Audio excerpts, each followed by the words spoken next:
ఉపాధ్యక్షురాలు స్థాయిలో ఒక మహిళ ఉన్నారు బీజేపీలో.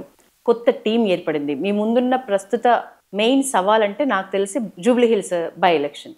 ఈ ఎలక్షన్స్ రిలేటెడ్ బీజేపీ మహిళలకి ఎక్కువ ప్రాధాన్యత ఇస్తుంది అంటూనే ఆల్రెడీ ఓడిపోయిన దీపక్ రెడ్డిని సెలెక్ట్ చేశారు, కీర్తిరెడ్డిని కాకుండా. ఈ సెలక్షన్ వెనక ఉన్న ఒక ప్రధాన రీజన్ అంటే ఏం చెప్తారు?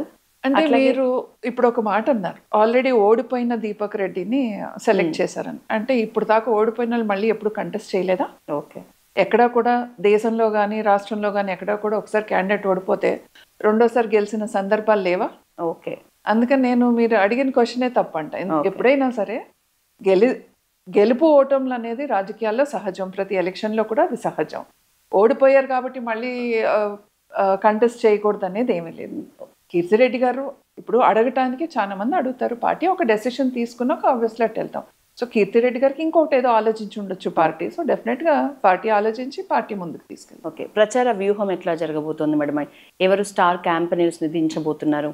ఆల్రెడీ స్టార్ క్యాంపెయినర్స్ లిస్టు నిన్న అనౌన్స్ చేసినట్టున్నారు ఒక 40 మందితో. సో డెఫినెట్గా అటు ఏపీ నుంచి పురంధేశ్వరి గారు కానివ్వండి, అక్కడున్న మంత్రులు కానివ్వండి, వర్మ గారు కానివ్వండి, వాళ్ళందరూ ఉంటారు. అట్లాగే ఈ రాష్ట్రంలో ఉన్న మన కిషన్ రెడ్డి గారు, బండి సంజయ్ గారు, రాష్ట్ర అధ్యక్షులు సంజయ్ గారు ఉన్నారు, రామచంద్రరావు గారు అన్నారు, మంత్రి కిషన్ రెడ్డి గారు, సంజయ్ గారు. అట్లాగే కేంద్రం నుంచి కూడా కొంతమంది నాయకులు, మినిస్టర్స్ వాళ్ళందరూ కూడా రావడం జరుగుతుంది. అసలు ముందు కార్యకర్తలు ఎప్పటి నుంచో కూడా అక్కడ పనిచేయటం, బూత్ స్థాయిలో పనిచేయటం, ప్రతి బూత్కి ఒక ఇన్ఛార్జిని పెట్టుకోవటం, అక్కడ పనిచేయటం జరుగుతుంది. సో మంచిగానే అక్కడ జూబ్లీ హిల్స్లో పని జరుగుతుంది. ఓకే. జూబ్లీ హిల్స్ ఎలక్షన్స్ అయినా, జిహెచ్ఎంసీ బల్దియా ఎలక్షన్స్ అయినా మేడం, ఏంటి మీ వ్యూహము? ఓటు శాతం పెంచుకోవటమా లేకపోతే గెలుపు దిశగా వెళ్తుందా? ఇప్పుడు ఓటు శాతం పెంచుకోవటం అట్లాగే గెలవటం అనేది ముఖ్యం. గతంలో మీరు చూసారు జిహెచ్ఎంసీలో, అంటే ఆ రోజు 4 స్థానాల నుంచి 48 స్థానాలకు ఏ రకంగా వెళ్ళాము, అట్లాగే ఇవాళ ఓటు శాతం మేము పార్లమెంట్లో డెఫినెట్గా గణనీయంగా ఓటు శాతం పెరిగింది. మీరు అసెంబ్లీ ఎలక్షన్కి పార్లమెంట్ ఎలక్షన్కి చూసుకుంటే డెఫినెట్గా చాలా ఓటు శాతం పెంచుకున్నాం. కానీ ఆ పెరిగిన ఓటు శాతాన్ని సీట్స్గా ఇంకొంచెం కన్వర్ట్ చేసుకోవాల్సిన అవసరం ఎంతైనా ఉంది. సో డెఫినెట్గా ఇప్పుడు ఓటు శాతం పెంచుకోవటమే కాకుండా దాన్ని సీట్ శాతంగా అటు జిహెచ్ఎంసీ కానివ్వండి, ఇటు జరిగే ఉప ఎన్నికలో కానివ్వండి మేము గెలవటానికే ఒక ప్రయత్నం చేస్తాం. రెండోది ఇవాళ ఏంటి అని అంటే డెఫినెట్గా ఇవాళ ప్రభుత్వం ఒక వైఫల్యాలే that will be the main agenda. ఇవాళ 2 సంవత్సరాలు అవుతుంది, ఆల్మోస్ట్ ఈ డిసెంబర్కి వస్తే 2 years కంప్లీట్ అవుతుంది. ఈ 2 years కంప్లీట్ అయినాక ఇంకా అంటే almost half of the term you're doing it. Half of the term అయినాక 50% నువ్వు పరిపాలన అందించినాక ఈ 50% పరిపాలన నువ్వు చేసింది ఏంటి?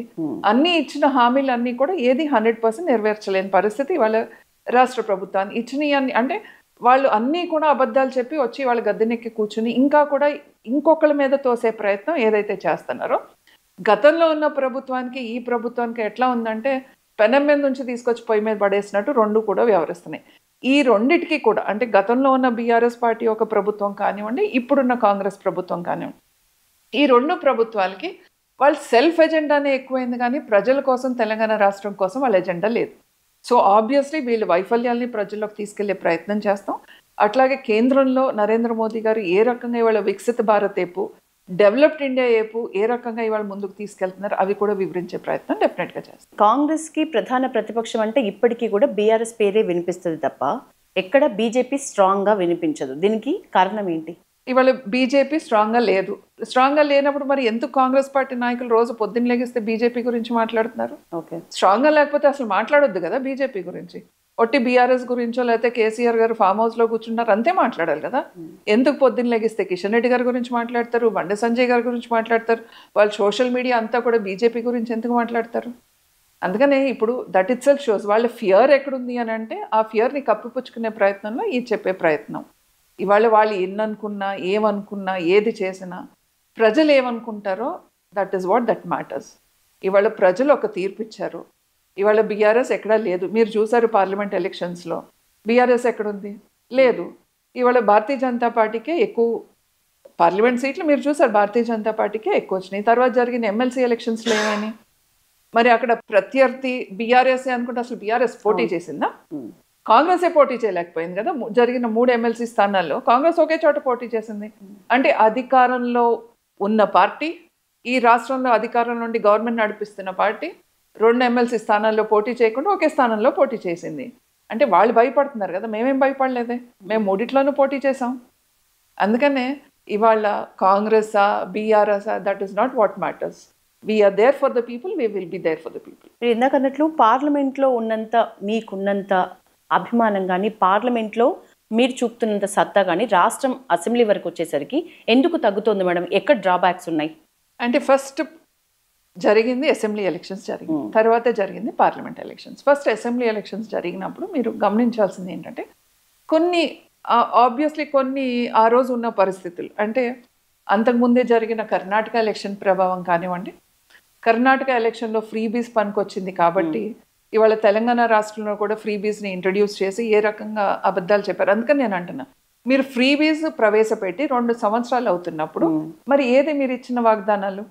ఇచ్చిన వాగ్దానాలు నెరవేర్చాలి కదా. మరి ఆ రోజు రేవంత్ రెడ్డి గారే కదా చెప్పింది, మీరు వెళ్ళి లోన్ తీసుకోండి, నేను రాగానే ఇమ్మీడియట్గా ఫస్ట్ సంతకం మీకు రుణమాఫీ చేసేస్తాను. మరి రుణమాఫీ ఎంతకాలం పట్టింది? ఇప్పటికి కూడా 100% రుణమాఫీ జరగలేదు. సో అందుకని నేను అంటున్నా, ఈ అబద్ధపు హామీలు ఏదైతే డెఫినెట్గా ప్రజలు నమ్మారు, నమ్మి ఓటేశారు కాబట్టి వాళ్ళు అధికారంలోకి వచ్చారు. కానీ వచ్చినాక ఇవాళ ఏ నమ్మకంతో అయితే ఓటేశారో ఆ నమ్మకాన్ని వమ్ము చేశారు కదా రాష్ట్ర ప్రభుత్వం. సో డెఫినెట్గా ఇవాళ పార్లమెంట్ ఎలక్షన్స్కి అసెంబ్లీ ఎలక్షన్స్కి ఉన్న డిఫరెన్స్ ఏంటి అని అంటే ఇది, ఏదైతే వాళ్ళు అంటే స్టేట్లో విత్ ఇన్ ద స్టేట్ వాళ్ళు ఇస్తామని చెప్పిన హామీలు కానివ్వండి, పక్క స్టేట్లో వాళ్ళు గెలిచినప్పుడు ఆ ప్రభావం ఎంతో కొంత ఈ రాష్ట్రం పైన పడింది. తర్వాత రెండోది ఇంకోటి సక్సెస్ఫుల్గా వాళ్ళు తీసుకెళ్ళింది ఒక అబద్ధ ప్రచారం, ఏదైతే బీజేపీ బీఆర్ఎస్ ఒకటే అని చెప్పే ప్రయత్నం ఏదైతే చేశారో కొంత వాళ్ళు సక్సెస్ అయినట్టు అక్కడ కనపడింది. కాబట్టి ఈ ఫ్యాక్టర్స్ అన్ని డెఫినెట్లీ ప్లేడ్. కానీ పార్లమెంట్ ఎలక్షన్ వచ్చేపాటికి డెఫినెట్గా ఇవాళ నరేంద్ర మోదీ గారు చేసిన అభివృద్ధి కానివ్వండి, నరేంద్ర మోదీ గారికి ఒక ఆల్టర్నేటివ్ లీడర్ ఎక్కడ లేరు. సో నరేంద్ర మోదీ గారి పాలనే కావాలని చెప్పి కోరుకోవటం. మీరు చెప్పండి, నరేంద్ర మోదీ గారు ఇన్ని ఇయర్స్ ఆఫ్ ఏదైతే గవర్నెన్స్ ఉందో ఒక్క స్కామ్ మీరు చూపించగలరా? అదే కాంగ్రెస్లో ఎన్ని స్కామ్స్ ఉన్నాయి చెప్పండి. పంచభూతాలను వదలకుండా స్కామ్స్ చేశారు కదా కాంగ్రెస్. సో డెఫినెట్గా ఇవన్నీ కూడా ప్రజలు ఆలోచించుకుని కేంద్రంలో మళ్ళీ నరేంద్ర మోదీ గారికి ఇవ్వటం జరిగింది. సో డెఫినెట్గా ఈసారి రాష్ట్రంలో కూడా ప్రజలందరూ కూడా Bharatiya Janata party last time కూడా ఒక అట్మాస్ఫియర్ క్రియేట్ అయ్యి ఉండింది. కాకపోతే ఈ అబద్ధ ప్రచారాలతో, ఎందుకంటే ఆల్రెడీ విసిగిపోయిన బీఆర్ఎస్ మళ్ళీ బీజేపీ ఒకటే అయితే మళ్ళీ బీఆర్ఎస్ ఏదన్నా ఇదవుతుందేమో అని చెప్పి వాళ్ళు కాదనుకోవటం జరిగిందేమో అనేది నేను భావిస్తున్నా. సో జనాలు ఇవాళ జనాలే అంటున్నారు కదా, మేము అనవసరంగా తీసుకొచ్చి కాంగ్రెస్కి అధికారం కట్టబెట్టాం, మాకు ఇవాళ కాంగ్రెస్ ఇచ్చింది ఏంటంటే గాడిద గుడ్డు తప్పితే ఏమీ లేదని ఇవాళ ప్రజలే చెప్తున్నారు కదా.